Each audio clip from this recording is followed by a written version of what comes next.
एक रात भगवान आ वड नीचे आराम कर्यो। लक्ष्मणजी અહીં ઊભા હતા। કેમ?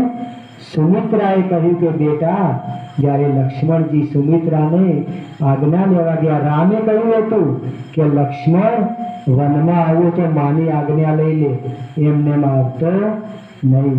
જ્યારે લક્ષ્મણજી આજ્ઞા લેવા ગયા, માં સુમિત્રાએ કહ્યું કે બેટા, વનમાં જવું હોય તો એક શરત છે કે શું? 14 વર્ષ સુધી ઊંઘવાનું નહીં, 14 વર્ષ સુધી રામની સેવા કરવાની છે। જો તારે જઈને ઊંઘવું હોય કે આળસ કરવી હોય તો અયોધ્યામાં રહે, પણ 14 વર્ષ સુધી ઊંઘવાનું નહીં। રામની સેવા ખડે પગે કરવાની। લખન ભૈયા કે અને એનું એક કારણ બીજું હતું।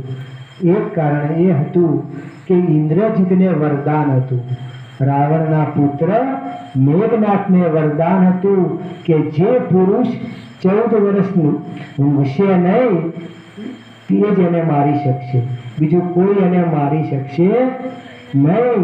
એટલે લક્ષ્મણજી 14 વર્ષ સુધી ઊંઘતા નથી।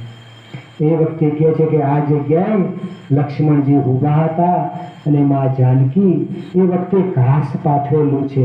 રાજા ભરત આવે છે અને ગૃહ રાજા કહે છે કે આ ઘાસ ઉપર રામ ઊંઘ્યા હતા।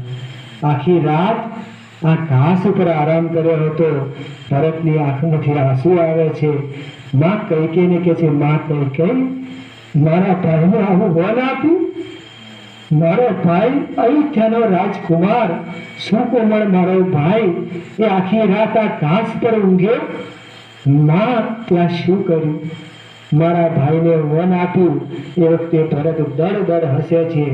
ગૃહ રાજા સમજી જાય છે કે આ સાચું અયોધ્યા છે। જો રામમાં એટલું બધું હતું મોહ, રામમાં એટલો પ્રેમ થયો એમને એ રાજાને, ગૃહ રાજાને, એ ભીલ રાજાને રામ પ્રત્યે ખૂબ પ્રેમ થઈ ગયો। પણ જ્યારે ભરતને જોયા ત્યારે કહ્યું આ તો રામ કરતા મહાન છે, આ તો રામ કરતા મહાન છે। કેમ? રાજગાદી છોડીને આવ્યો છે, રાજપાટ છોડી પોતાનું સુખ છોડી જોજો, ભાઈ માટે આ કરવાનું છે। આ રામાયણ શું કહે છે કે ભાઈ માટે બધું છોડી દેવાનું છે। ભાઈ માટે આપણે એક વેચ શેઢો પણ છોડી શકતા નથી। એક વેચ શેઢો, ફક્ત એક વેચ શેઢો આપણે છોડી શકતા નથી। છેક કોર્ટ સુધી પ્રશ્ન જાય છે, કોર્ટ સુધી। અને આ ભાઈઓ પોતાની ગાદી